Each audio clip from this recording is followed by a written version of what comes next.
భారతీయుడు 28 ఏళ్ల తర్వాత తాతగా వస్తున్నాడన్నారు. అంతవరకు బానే ఉంది. కానీ శంకర్కి అసలైన అగ్ని పరీక్ష ఇప్పుడే మొదలైంది. కాలీవుడ్ నుంచి పాన్ ఇండియాని షేక్ చేయటంలో లోకేష్ కొంతవరకు సక్సెస్ అయ్యాడు. మణిరత్నం ఐఎమ్ బ్యాక్ అని ప్రూవ్ చేసుకున్నాడు. ఇక శంకర్ వంతే మిగిలింది. టాలీవుడ్ డైరెక్టర్స్ రాజమౌళి, సుకుమార్ రేంజ్లో కాకపోయినా పాన్ ఇండియాని శంకర్ ఓ మాదిరిగానైనా షేక్ చేస్తాడా? మరి ఆ కోరిక తీరుతుందా? Take a look. భారతీయుడు 2 గ్లిమ్స్ సోసోగాడితే తమిళ పాట పెద్దగా పేరలేదు. తెలుగు వెర్షన్ సందడి కూడా పెరగలేదు. అలాంటిది మరి భారతీయుడు 2 సీక్వెల్స్లో శంకర్ గట్టెక్కుతాడా? అసలే పాన్ ఇండియా లెవెల్లో తన బోని కొట్టలేక తికమక పడుతున్నాడు. ఒకేసారి 3 ప్రాజెక్టులతో భారీ అగ్ని పరీక్షకు రెడీ అయ్యాడు. ఒకప్పుడు శంకర్ గొప్ప దర్శకుడే, కానీ ఇప్పుడు పాన్ ఇండియా ట్రెండ్ నడుస్తోంది. రాజమౌళి, సుకుమార్తో పోలిస్తే శంకర్ చాలా వెనుకబడ్డాడని చెప్పాల్సి వస్తోంది.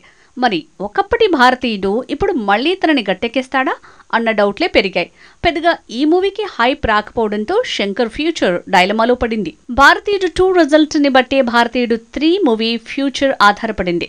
ఈ 2 ఏమాత్రం బెడిసికొట్టినా ఆ తర్వాత వచ్చే గేమ్ చేంజర్ సీన్ రివర్స్ అవుతుంది. ఏదేమైనా పాన్ ఇండియా లెవెల్లో రాజమౌళి, సుకుమార్ని మించాలంటే ఆరెంజ్ మూవీ పడాల్సిందే. కోలీవుడ్లో శంకర్ కంటే లోకేష్, మణిరత్నం పొజిషన్ కాస్త బెటర్గా ఉన్నట్టుంది. విక్రమ్తో తను పాన్ ఇండియా మీద దాడి చేయగలిగాడు. లియోతో పెద్దగా ప్రభావం చూపించకున్న విక్రమ్తో ప్రూవ్ చేసుకున్నాడనే పేరుంది. మణిరత్నం ఆల్రెడీ పొన్నియిన్ సెల్వన్తో పాన్ ఇండియా బ్లాక్ బస్టర్ కాదు, కానీ హిట్తో హీఈస్ బ్యాక్ అని ప్రూవ్ చేసుకున్నాడు. మణిరత్నం, లోకేష్తో పోలిస్తే శంకర్ నిజంగానే వెనుకబడ్డాడు. ఆ మధ్య రోబో 2.0తో ఏదో ప్రూవ్ చేసుకోబోయాడు, కానీ అది బెడిసి కొట్టింది. కొన్నేళ్లుగా తానేంటో ప్రూవ్ చేసుకునేందుకు అగ్ని పరీక్షలు రాస్తూనే ఉండాల్సి వస్తోంది.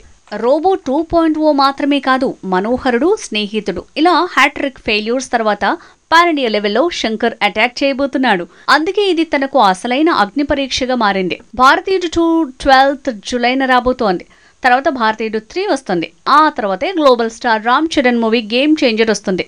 ఈ 3 ఏదో ఒక్కటి సక్సెస్ అయినా శంకర్ దశ తిరిగినట్టే. లేదంటే మళ్ళీ పాన్ ఇండియా దండయాత్రలు చేస్తూనే ఉండాల్సి వస్తుంది.